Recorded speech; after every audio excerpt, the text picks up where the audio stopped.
Bismillahirrahmanirrahim. Assalamualaikum warahmatullahi wabarakatuh. Perkenalkan, nama saya Sri Sulastari Agusta dengan NIM 182201050 dari Fakultas Teknik Prodi Rekayasa Sistem Komputer Universitas Muhammadiyah Buton. Nah, pada video kali ini saya akan menjelaskan atau memberikan sedikit pemahaman tentang bahasa Indonesia, mulai dari sejarah, kedudukan, fungsi, maupun ragam bahasa. Sebelum kita membahas tentang sejarah bahasa Indonesia, teman-teman perlu tahu nih, apa sih pengertian dari bahasa? Nah, bahasa adalah alat komunikasi seseorang dengan lambang bunyi yang dihasilkan oleh setiap ucap manusia. Dengan adanya bahasa, kita dapat bisa menyampaikan ide, pikiran, maksud, maupun perasaan orang lain.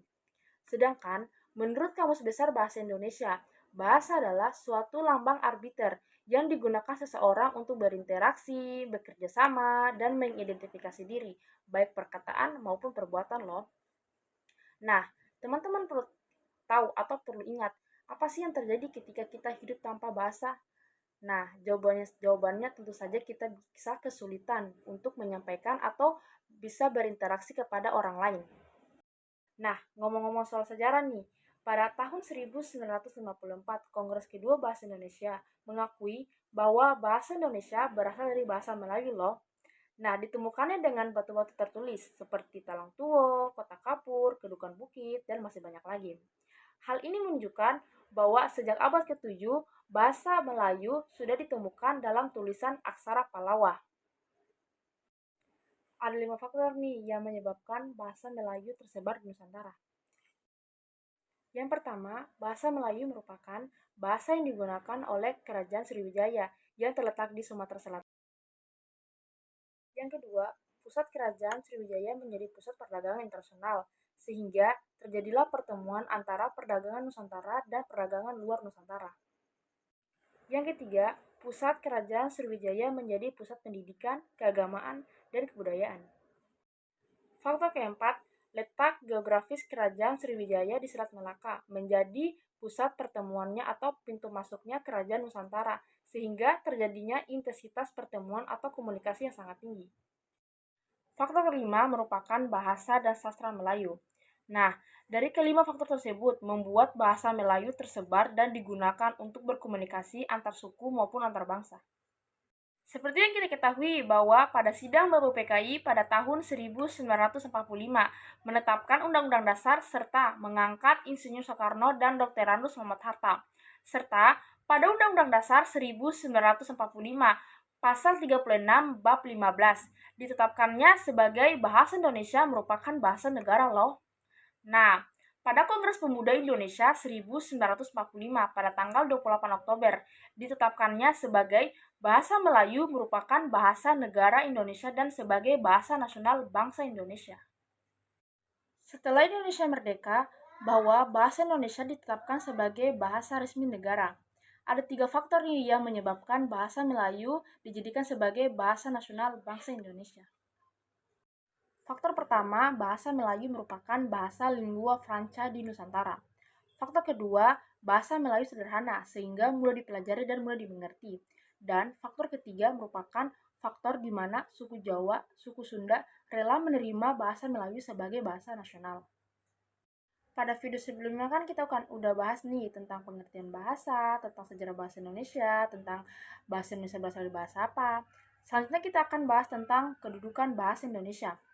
Nah, pada dasarnya kedudukan bahasa Indonesia terbagi menjadi 2, yaitu yang pertama, kedudukan bahasa Indonesia sebagai bahasa nasional, di mana hal ini tersirat pada Sumpah Pemuda tanggal 28 Oktober 1928 yang menegaskan bahwa bahasa Indonesia adalah sebagai bahasa. Yang kedua, kedudukan bahasa Indonesia sebagai bahasa negara, di mana hal ini tersirat dalam Undang-Undang Dasar 1945 yang berbunyi bahwa bahasa negara merupakan bahasa Indonesia. Nah, hal ini termaksud berarti bahwa bahasa Indonesia bukan hanya sebagai bahasa, melainkan sebagai bahasa dalam suatu negara. Kita kan udah bahas nih tentang sejarah bahasa Indonesia, kedudukan bahasa Indonesia. Sekarang kita akan bahas fungsi dari bahasa Indonesia. Ada beberapa nih fungsi dari bahasa Indonesia. Pertama, sebagai lambang negara. Kedua, sebagai identitas bangsa Indonesia. Ketiga, sebagai alat pemersatu bangsa Indonesia. Keempat, sebagai alat pengantar budaya dan daerah. Kelima, sebagai pengantar pendidikan. Dan terakhir nih, sebagai pengembangan budaya dan iptek. Tadi kan kita udah bahas nih tentang sejarah bahasa Indonesia, kedudukan bahasa Indonesia, dan fungsi bahasa Indonesia. Sekarang kita akan bahas tentang ragam bahasa. Pasti teman-teman ingin bertanya, apa sih pengertian dari ragam bahasa? Nah, ragam bahasa merupakan variasi bahasa menurut pemakainya yang berbeda-beda topik pembicaraan terhadap lawan bicara maupun medium pembicara.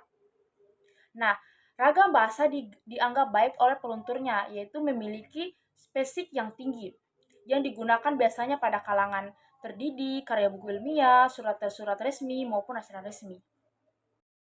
Ternyata, ragam bahasa terbagi menjadi dua, yaitu ragam bahasa lisan dan ragam bahasa tulisan. Yuk kita bahas satu persatu.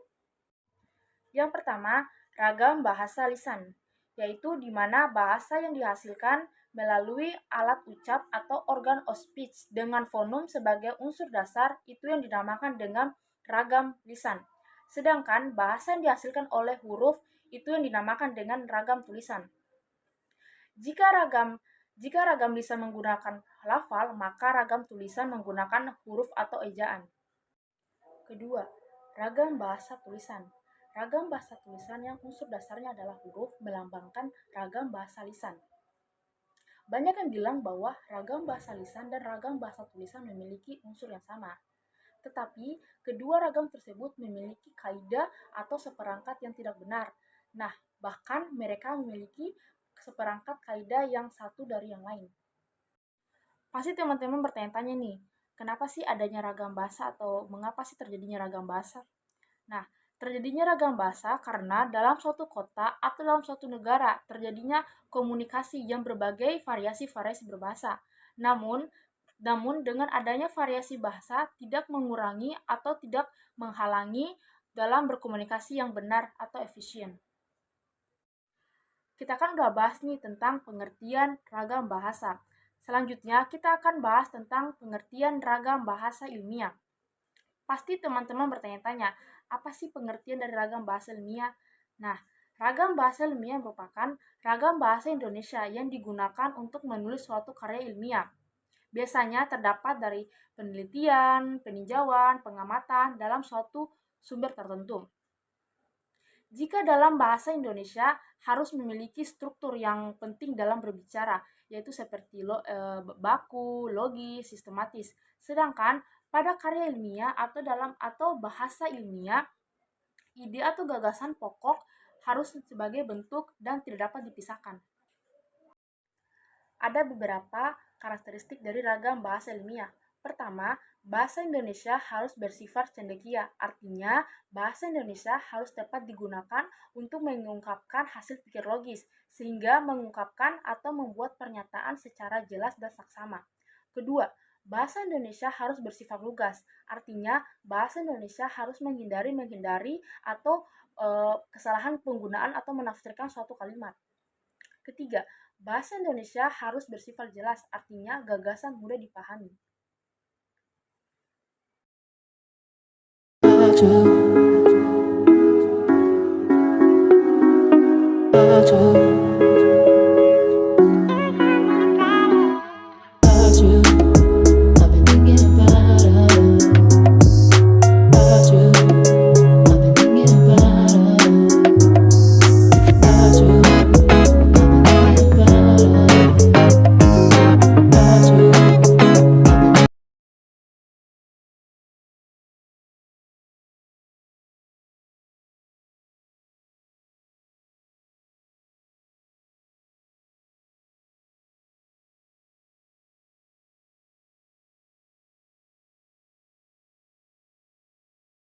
Itulah pemaparan atau penjelasan yang saya jelaskan tentang bahasa Indonesia, mulai dari sejarah, kedudukan, fungsi, ragam bahasa, maupun ragam bahasa ilmiah.